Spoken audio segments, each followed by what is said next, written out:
The 81st Logistics Readiness Squadron conducted a deployment exercise at Keesler Air Force Base to get a feel for how its members would respond in the event of a real-world scenario. Members of the 81st Security Forces Squadron and the 85th Engineering Installation Squadron also took part in the exercise, with both units simulating building pallets to be transported overseas. Senior Airman Anna Martin of the 81 LRS said these exercises are a great opportunity. It's really important for us to be able to come together as a base. And that's mainly what this is for, to see how we can all come together and get the process done effectively. For security forces, to make sure we do our training with them prior to this, so they have their documentation ready, they know what we expect, and they have everything they need.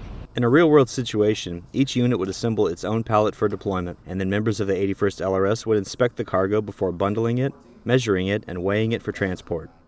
Martin said this exercise also created a unique situation for the civilians of the 81st LRS.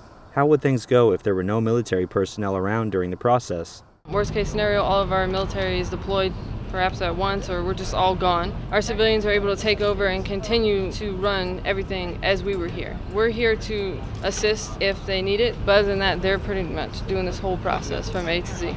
On the personnel side of the exercise, members of various squadrons simulated groups of airmen going through processing before being deployed.